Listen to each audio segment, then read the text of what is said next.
Hola a todos y bienvenidos de nuevo a un vídeo del curso para la certificación Snowpro Core Certification, donde vamos a ver algunos de los diferentes objetos del catálogo de Snowflake. Por lo que dentro de la guía de Snowflake abordaremos el apartado de catálogo y objetos. Dentro del vídeo, ¿qué vamos a ver? Vamos a ver las bases de datos, los esquemas, los diferentes tipos de tablas, los diferentes tipos de vistas, los tipos de datos y las funciones externas. En cuanto a las bases de datos y esquemas, tenemos que todos los objetos en Snowflake se mantienen en bases de datos. Cada una de estas bases de datos consta de uno o más esquemas que son agrupaciones lógicas de objetos de bases de datos como tablas y vistas. Y bueno, Snowflake no pone límites estrictos a la cantidad de bases de datos o esquemas u objetos dentro de los esquemas que se pueden crear. Tenemos las tablas, que es donde los datos en Snowflake se almacenan estructurados lógicamente como colecciones de columnas y filas. Y tenemos diferentes tipos. Tenemos las tablas permanentes, las tablas transient, las tablas temporales y las tablas externas.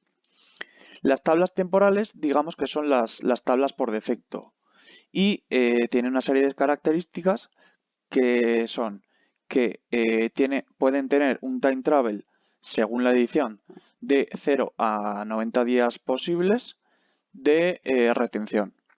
Además, también tienen 7 días de periodo adicional obligatorio de failsafe y estas tablas se pueden clonar a otras tablas permanentes o a tablas transient o temporales.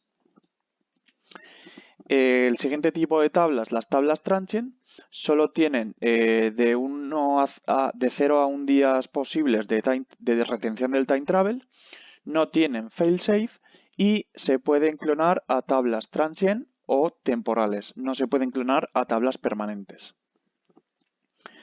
Las tablas temporales, lo mismo que las transient, tienen de 0 a 1 días posibles de retención del time travel, no tienen failsafe, no se pueden clonar a permanentes, pero sí a transient o temporales y solo están disponibles dentro de la sesión en donde se crea la tabla.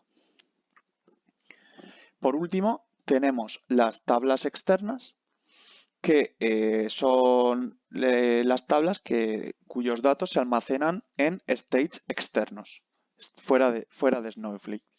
Y estas tablas no tienen time travel, no tienen failsafe y no se pueden clonar. El siguiente objeto del catálogo que vamos a ver son las vistas y bueno, una vista permite acceder al resultado de una consulta como si fuera una tabla.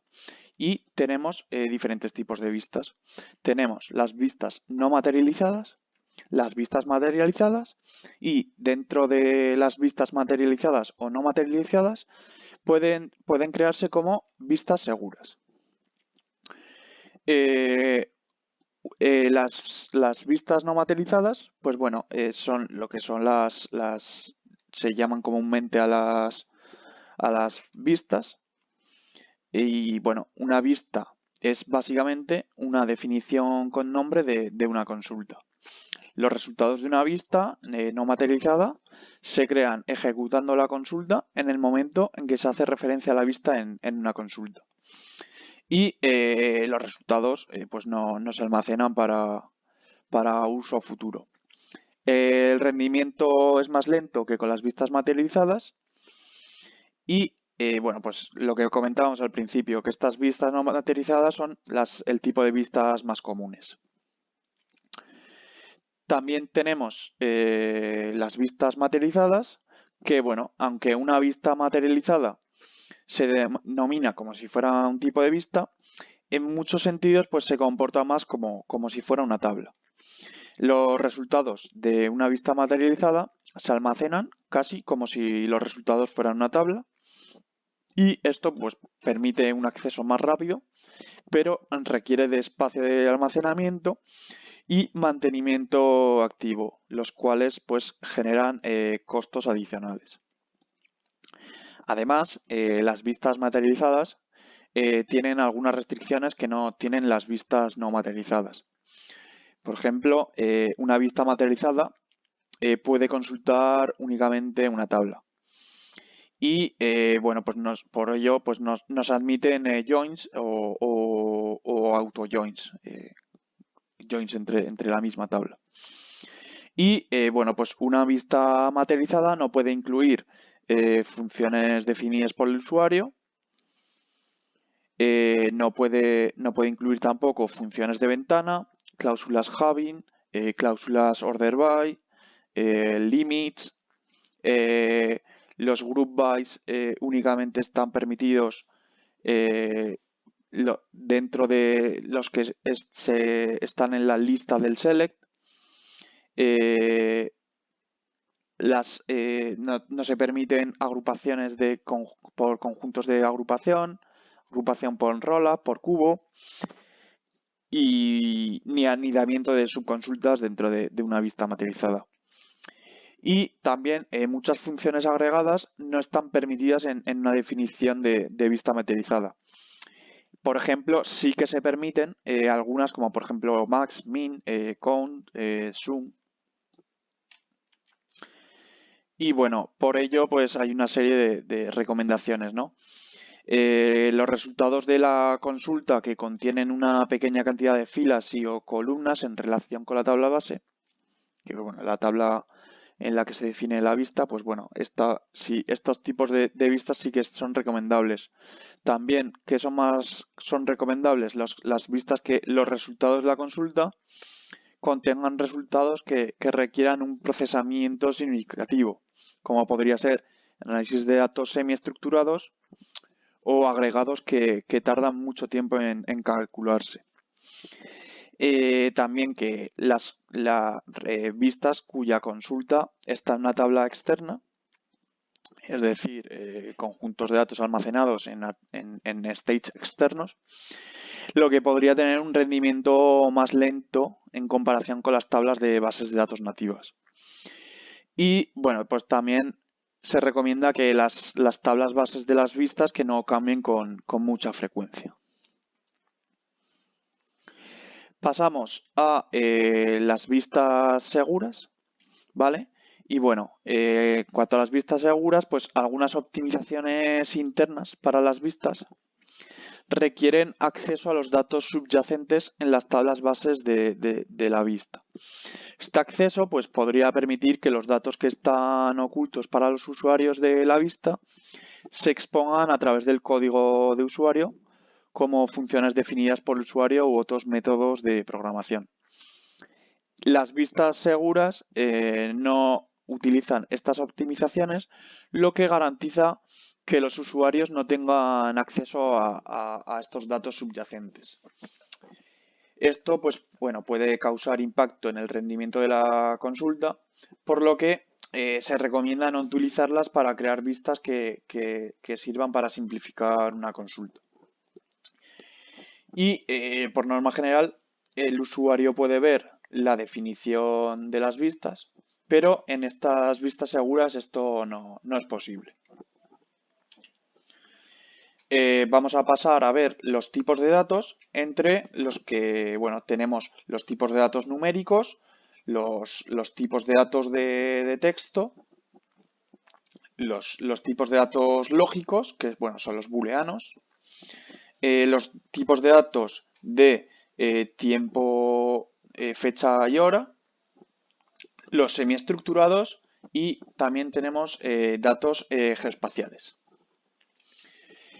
Vamos a nombrar primero los tipos de datos numéricos. Tenemos, por un lado, los números de punto fijo, que bueno, tenemos los number, decimal o numeric, que son números de hasta 38 dígitos, que bueno, es la longitud por defecto, y se le puede poner precisión y escala. Bueno, pues por defecto la precisión es de 38 y escalas de 0, A esto nos referimos que los decimales, la escala son los decimales y la precisión, pues los dígitos que van delante de la coma. Y como mucho se puede llegar a una escala de 37 decimales. Y también tenemos los int, integer, big int, small int, teen int y bit int, que siempre serán numbers 38 y de escala 0. También tenemos los números de punto flotante, y bueno, Snowflake utiliza estos números de punto flotante y EE754 de doble precisión que tienen 64 bits. La precisión es de aproximadamente 15 dígitos y los valores de coma flotante pueden oscilar entre aproximadamente 10 a la menos 308 y 10 a la más 308. Y bueno, este tipo de datos pues, puede tener errores en el redondeo. Snowflake también soporta valores especiales que pueden ser NaN, que es bueno, que no es un número, indica que no es un número, inf, que indica que es un valor infinito, o menos inf, que es menos infinito. Luego también tenemos los double precision y los real, que se muestran como float, pero se almacenan como double. Y bueno, este es un error, un problema conocido en Snowflake. Vamos a pasar a los tipos de datos de texto. Tenemos, bueno, los strings, ¿vale? Que se pueden almacenar en varchars, que son caracteres Unicode. Por defecto y como valor, como longitud máxima, son estos tipos de datos de 16 megas, que son que son más de 16 millones de caracteres, en caso de que sean de un solo byte. Si son multibyte, por ejemplo, pueden ser tener esos caracteres entre 2 bytes y 4 bytes, por lo que sería la longitud de entre 8 millones de caracteres y 4 millones de caracteres aproximadamente. También tenemos los char y los character, que son sinónimos a los varchars, excepto cuando la longitud no se especifica, que por defecto es de un solo carácter. Y luego tenemos los string y los test, que son los varchars de longitud máxima.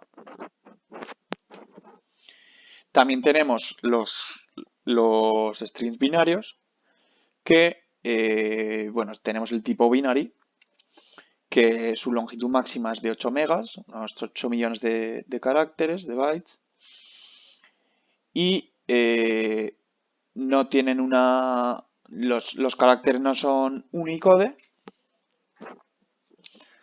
Y bueno, estos tipos de datos son secuencias de 8 bits.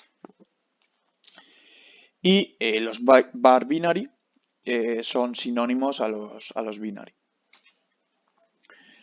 También los strings constantes se pueden formar con comillas simples o con doble dólar.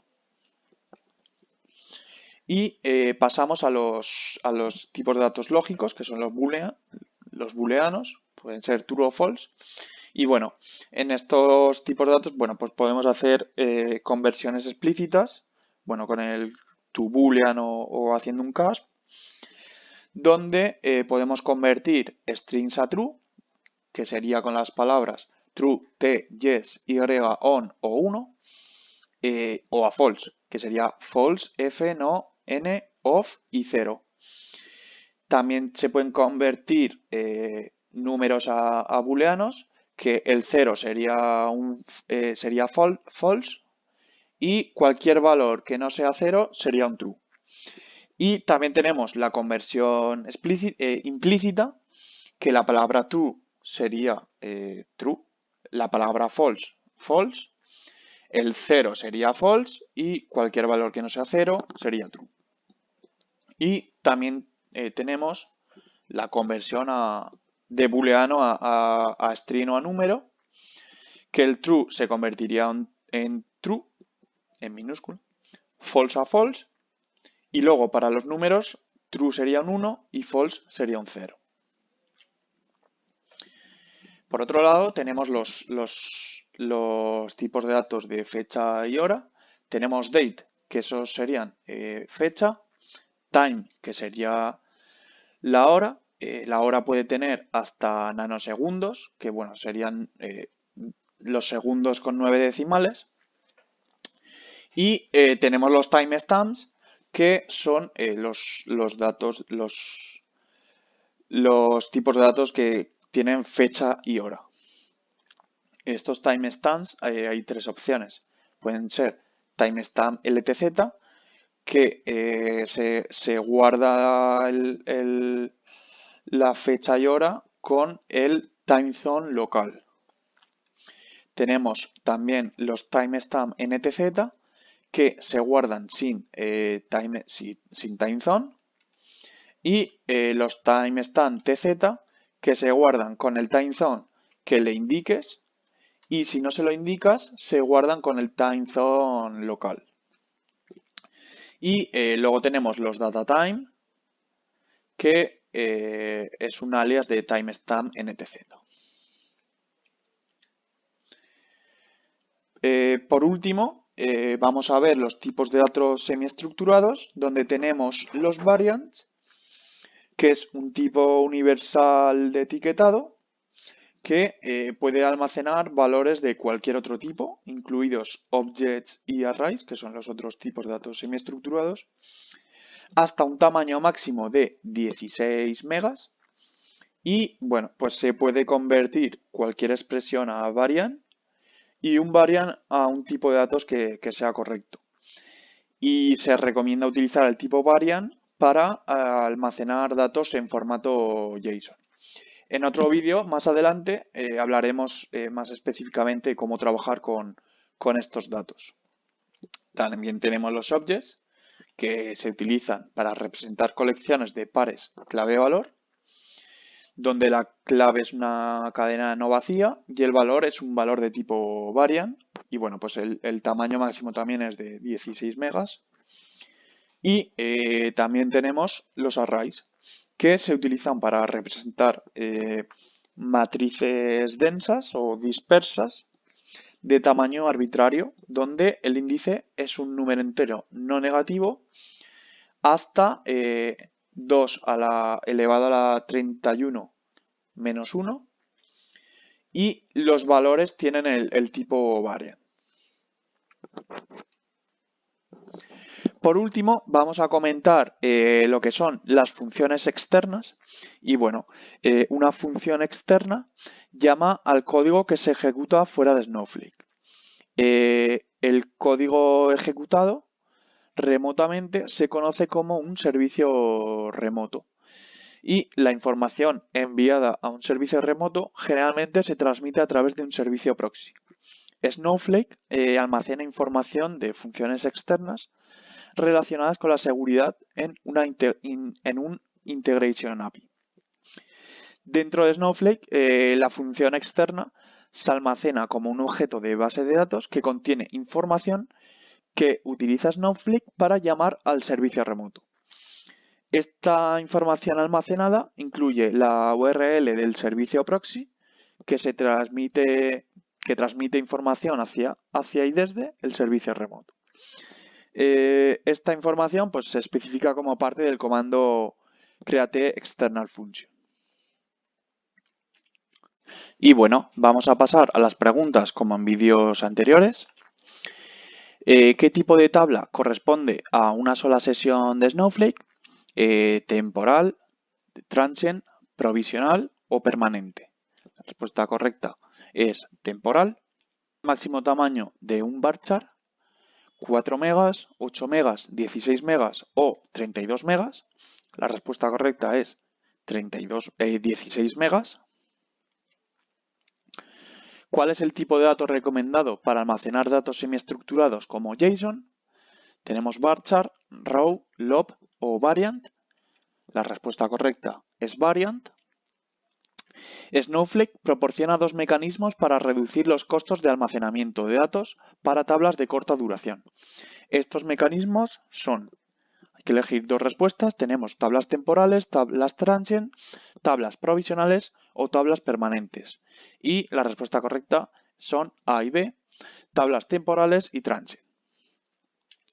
Y bueno, pues hasta aquí este vídeo, espero que les haya gustado y que bueno, sigan viendo todos los vídeos del curso y que no olviden suscribirse a mi canal. Muchas gracias y nos vemos pronto.